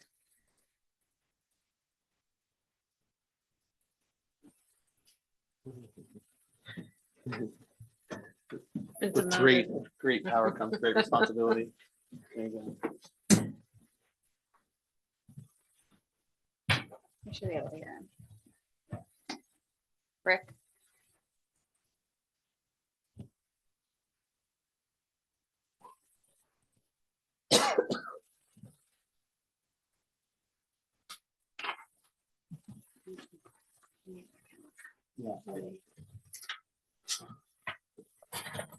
All right, I'm a panelist now. All right, I can hear ya. All right, great. I just wanted to chime in a couple things about the net outs chart. As we're talking about like I heard you guys talking a little earlier about like the wetlands buffer, and if you only protect it 50%, then it might be in the backyard and get mowed, etc. But it's really important to remember and really to separate the net outs chart is only a calculation. The net outs chart is only a calculation that helps you get to density. The chart and the percentages that you put in the chart they don't govern what happens on the ground or where things go or how things are managed. It's purely a calculation. So you could even, for instance, if you're, for some reason, you could net out 80% of woodlands in the calculation, but still your woodlands protection section could still protect woodlands 90 or 95%, or whatever you want on the ground. The other thing is, this one is a little even harder to explain sometimes, but I agree with Mike's comments about being very careful about netting out buffers. The wetland buffer and the riparian buffer are different than all of the other resources we're talking about, because the other natural resources are identifiable groups of physical characteristics. A woodland is trees and shrubs and soil. Wetland is water and hydric soils and wetland plants. But the buffers are man-made measurements made up by us. So that is different. So that is much more legally challengeable. When you say you want to net out a part of a property, you want to net out and take away from somebody's development rights because of a measurement that we've made up. Now, remember, like I just said, the calculations are just for calculations for getting to density. You can still enforce a 100-foot or 150-foot riparian buffer on the ground. And it's okay if what comes out of the chart, percentage-wise, is different than the amount of land that's actually protected on a plan. That's up to the developer to figure that out and decide where things need to go. And they're never guaranteed maximum density anyway. I'm Rick, going to put that in writing in an email to Rachel also, because I don't expect you to remember all of that. Rick, how would you suggest that we go about figuring out what the numbers in this chart should be? Like, it feels like you really need to look at a couple sites to see what the impacts would be. Yeah, I think that would be very instructive. You do also have, I guess, and I'm still not as familiar with your ordinances as I want to be, because I haven't had a development sort of go through the whole process yet. I came into Jones Motors when it was way too late. I haven't had a housing development from the start yet. So I am still learning your ordinances, but I know you've got a couple different options too, open space option and I guess conventional options that these are going to look different for potentially. So yeah, I do think sketching some of this out, and I think, I think what you're doing right now is a good starting point. But yeah, when you think you have numbers that you think make sense, and looking at all these other ordinances is a good starting point, then yeah, kind of sketch some of it out. So we could absolutely do that. You could pick a site here. that- Right. I mean, we could pick a site and we can look at it and we could tell you what you could do before and after. And based on what these numbers are. I mean, that's fair enough to do. Again, we can pick a handful of sites and we can show you that. I mean, we could even pick ones that, I mean, for fun, you could go see what Jones Motor would look like after the fact. You could look at what, No, know. that would be too depressing. okay, well, you could pick anyone. Yeah. Yes. Right, I Yeah, guess that'd be a my, good property to look at. right, either way, we can do that. It was just more of a property everybody had familiar with, so, but I mean, you can pick any site, we can run the same thing, so. We can work with Rick and Michelle and do that, so. But again, that's like the start of this map, if you pick the property, that's the township building. That's the township property right there. We could look at the township building itself and show you what it would be. So there's all kinds of different things that we could do. What should we do that for? I don't think you should do it for the township site because it's already all built up. No, And you're gonna find it's some just stuff that a you don't like. theoretical, A site that we all know right? and could. Right. Well, I think we all know the artisan site. Yeah. Okay. But it might be good to do a commercial one too, maybe. I mean, you can go to the Jones. Well, yeah, we probably shouldn't do that. But, we can find a couple. We'll work with staff and come up with a list of properties we can look at. Yeah, I think that's a good idea. It always helps. Yeah.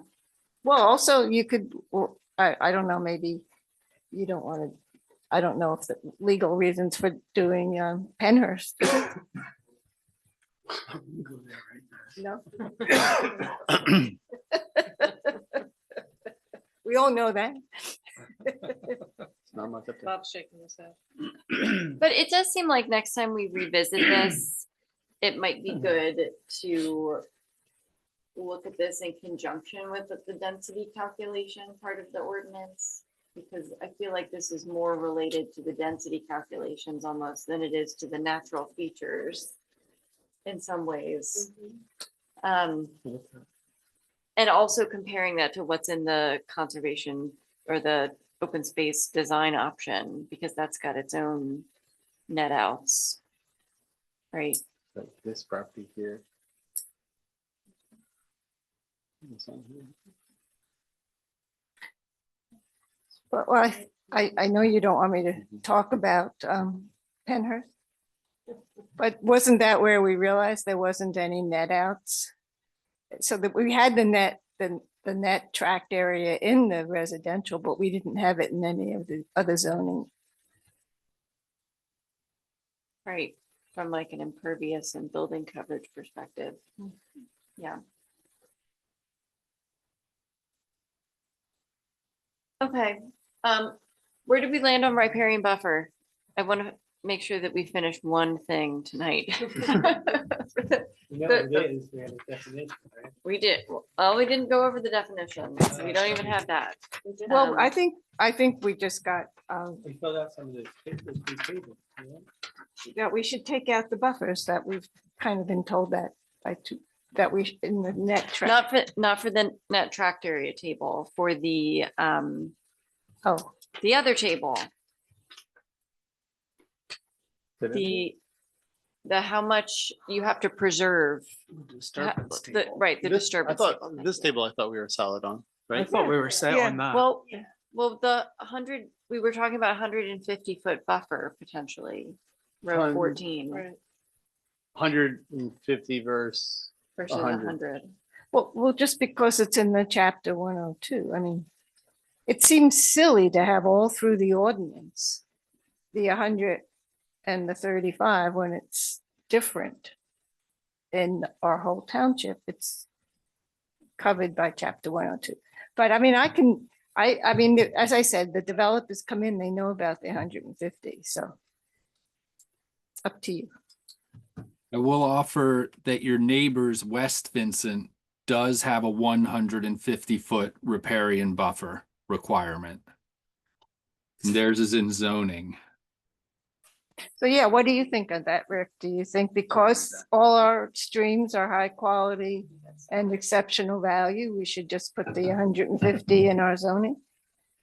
I think so. I mean, you could talk to West Vincent and ask if they've ever been challenged on it. I don't know. It's been a few years since I worked with them. I don't know if I still know anybody there. Well, I couldn't really challenge it because by chapter 102, it Right. has to be 150 feet. What do you think, Michelle? Well, I like that Stroud recommends 150, and we're a rural township, so I would follow Stroud as a recommendation because of, we can support the benefits of 150 foot buffer with scientific evidence. I believe the only difference between the DEP and the 150 and your township ordinance 150 would be what it's from. I think that you're more restrictive on what your riparian buffer is defined as the DEP is. You know, you use the hydric soils and different things that they might not. So that's the only thing about, you know, it's, you're saying in the 102 would make them do it anyway. Your ordinance is a little bit more strict than that, but I'm not saying you should change it. If the industry is 150, so we put it 50 and 100. That way you get to the 150. Does that make sense? 50 for the zone 1 buffer? When it was 35? Right. Except that in the definition of the zone 2, it says on top of, Right. So I that's mean, what- including, so Yeah, by, it was 100-foot total. okay. yeah, right. So you would still have to make it 150. Okay.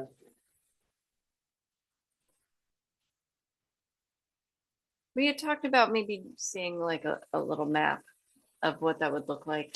I think that'll help when we get these these properties. Yeah. We will lay out a couple of properties and show you what we'll show you all the graphics of it. And then you lay out how many houses can fit in after this. Or we could do that, but we would tell you the numbers, the Okay. easy part. If we start to designing them, that would be a little. So it hard. would just be how many houses could. Yeah, it would just tell you what the density is. Okay. So at our next meeting, when we're able to discuss this, maybe we can look at that diagram and analysis that you do Mhm. and make a decision about the 150-foot buffer and look at the net out chart. Absolutely. I'm trying to figure out when that date is. What's the meeting in December? Would it be useful to have Jonathan maybe as well to talk about some forest specifics? I think it would.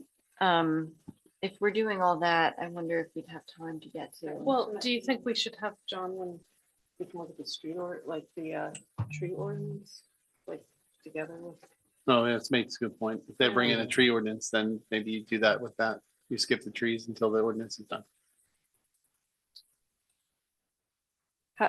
How soon are we expecting that? Yeah. Okay. So with the 10 minutes left, maybe since we're discussing buffers, I had some comments on the wetland and wetland buffer protection standards. Is this a good time to look at those?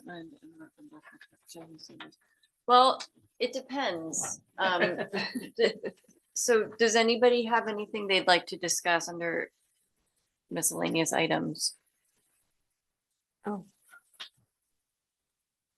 Just a yes or no right now, so we can figure out if we have time for Elaine's other thing. Well, were we wanting to do a postmortem on the data center ordinance process? I don't feel strongly about it. It's an open question. Is that why this item's here? That's why it's there. Yeah, Yeah. Okay, Well, I'm happy to go there, but we have 9 minutes.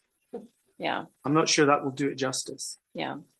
So, but on the other hand, the hearing is before our next meeting. Well, the hearing's a fait accompli, then what we say. So. It'll be a hearing, whatever it is. We're talking about the process, not the content. Oh, is that what you, That's exactly what I mean. yeah. So why don't we table your thing, Elaine, because that's a okay, separate, I just an thought, yeah, additional sure. topic. Mhm. It sounds like at our next meeting, we'll be looking at tree related things, so maybe we can have John come to our next meeting if he's available. And I think that's probably gonna take a bunch of time, and so maybe we won't get to the table.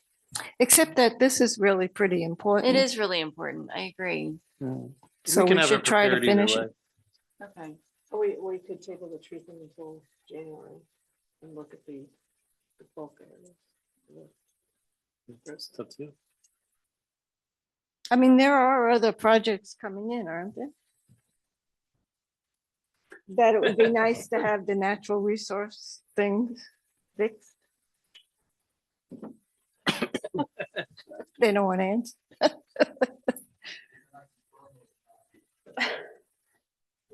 Elaine, one thing we talked about at the EAC was recommending that the township bring natural lands in to help clean up the language, Mhm. so we can move it along. And I don't know if that's something the planning commission wants to discuss and recommend or. That would be great. I mean, when I was reading through this, it felt like it was pretty close. And like we can go back and forth on wording and semantics, but it just doesn't feel like that's the best use of our time when there's like big problems to be fixed. So if that's something we can request, that Natural Lands, one of our consultants, kind of takes this and moves it to a more finished version for us to review. I think that would be great. Yeah, I think that would be, I think we should try to get this done as soon as possible. Yeah, I agree. Okay. Okay. Is that possible?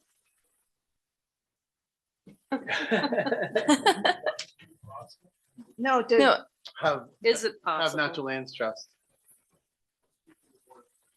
Okay. Thank you. Do you need to make a motion or just? Okay.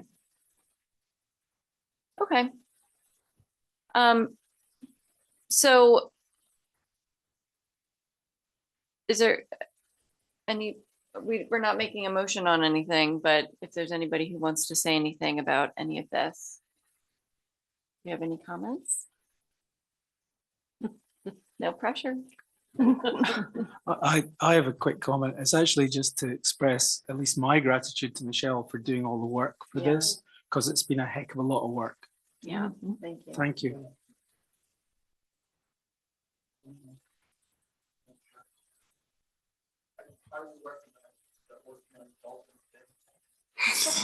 Oh, Lord, data centers and now this.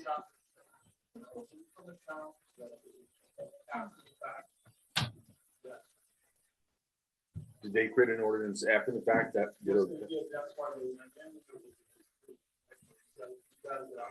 Okay, so where is that we can copy it from? There's a definition in there. Yeah, I mean, yeah, that's a good idea, Kurt. We don't have to make it up, right? We can, Right. Well, to some extent, that's what we did with the data center ordinance. We Yes, found right. several and we cut and Yes. pasted and Yeah. plagiarized because Mhm. imitation's the best form of flattery. I mean, just picking up on that,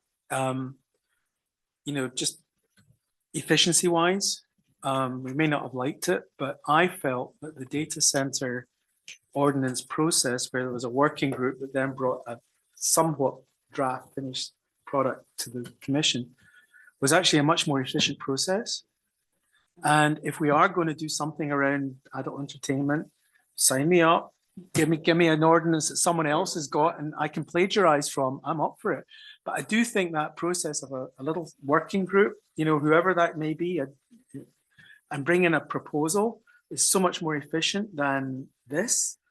If we're going to do it, Bob, that's how I think we should do it. But if we need to do it quickly, I don't want the cart getting in front of the horse like it did with the last one. So send a draft around. I would think that it wouldn't be as complex as the data center, that it's just like a supplemental use standard.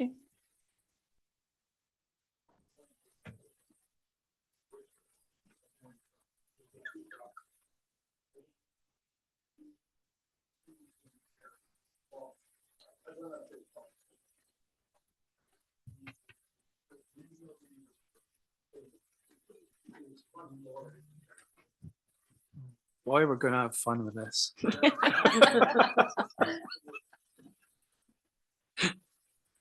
Okay, well, let's do it. Working Did- group Did we for, work on that with Chester County, Rachel? I'll have to look. Yeah, I think we Hmm. did. I would think that. Okay, Okay, all right. Is that existing adult center in Barrow or is it now? I know the existing one right now. That's in the Barrow. Can I make a comment as a public comment, not as an engineer, Rachel? I just, as a resident, I'm really appreciative that the board and under Bob's leadership is having these conversations and addressing these things, because East Vincent for a long time was not at all proactive. And as a resident, I know there's still lots of controversy with the data center, but just being proactive is so refreshing. It's nice to see.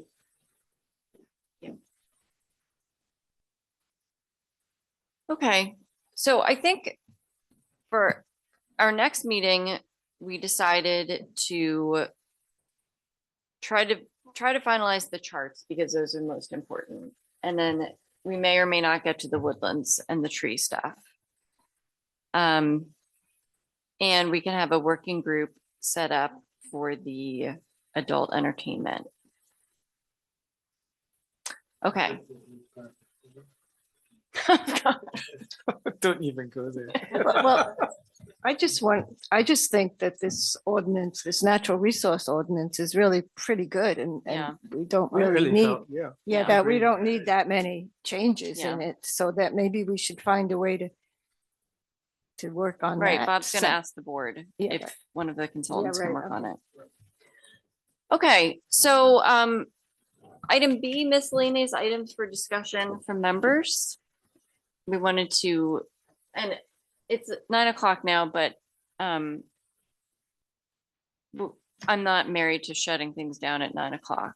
If you'd like to talk about this now, the data center thing. I think I've said my piece. I thought it was quite an efficient process. Whether you like the ordinance is a different conversation, but the process to get where we got, I think was quite efficient. And I think Joe did a brilliant job kind of steering us through some of the legal sensitivities. So I think it's to some extent a template of how we want to get ahead of the game for certain urgent issues if we do this again. Mhm.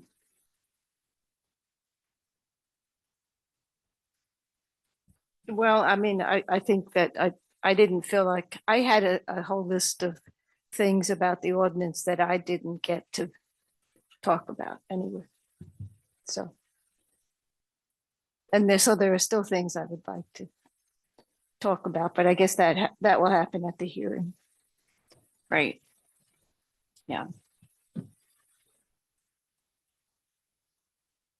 I think the process started out pretty inefficiently. We actually skipped the meeting because we didn't have a quorum. Yeah. Starting in May. I think we skipped the June or July meeting. But, whatever, that perfect process, I think, and I think that wasn't the point. Maybe have any working starting point for maybe a focus group you know, the long film is a more efficient use of our time. Yeah, I feel like we lost a couple meetings or, you know, Yeah, like yeah, from the yeah. rumor. If we had handled it more efficiently, we would have maybe gotten ahead of the submission. Well, they're already allowed to develop that, right? Is that what I'm saying? Yeah, but they didn't submit the conditional use plan, right? That was just a couple of weeks. Or That was didn't back they? in. No, they've submitted a conditional use plan and we submitted it ahead of the ordinance being approved. Technically, it's still not done. No, So, no. Right, I mean, but if we had 3 months more, But or to, 3 months back, maybe we would have. but to the point that was made, you know, we lost a couple of months, and had we not lost that, maybe the cart wouldn't have got ahead of the horse, you know? Well, I think that it's important to say that we shouldn't be canceling the PC just because there are no developments to look at. We have a lot of, it's a planning group. There's so many other things that we can talk about rather than looking at development, so that we shouldn't be canceling our meetings, period.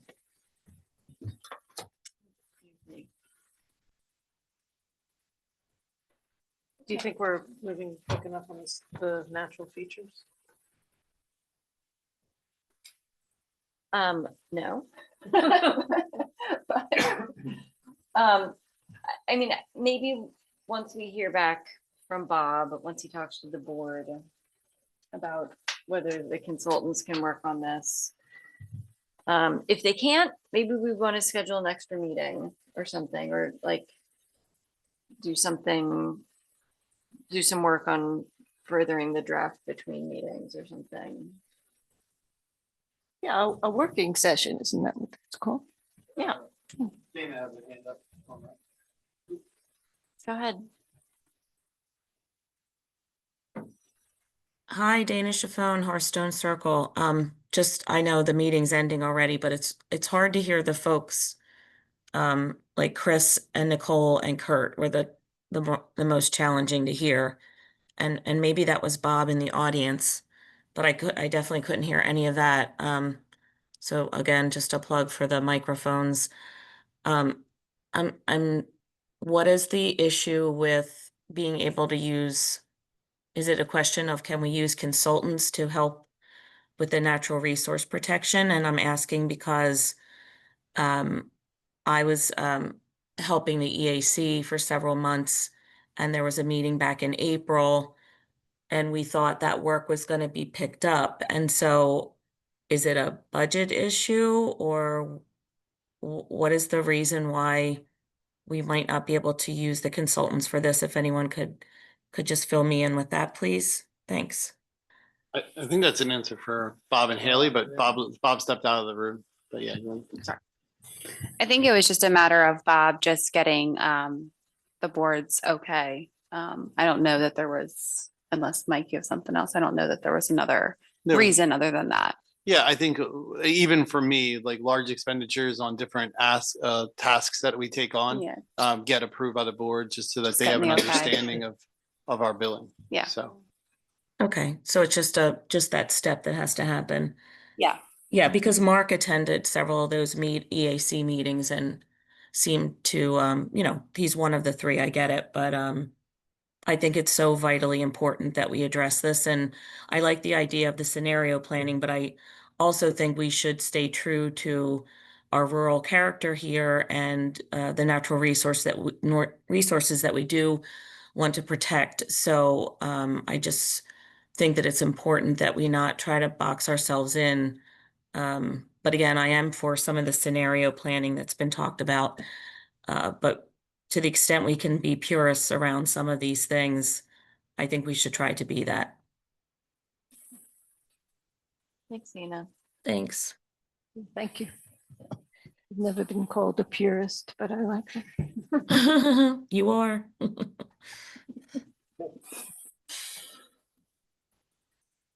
Okay. Anything else from anybody? Any other public comment? Sorry about the sound. Okay. I'd like to make a motion to adjourn. All in favor? All right. I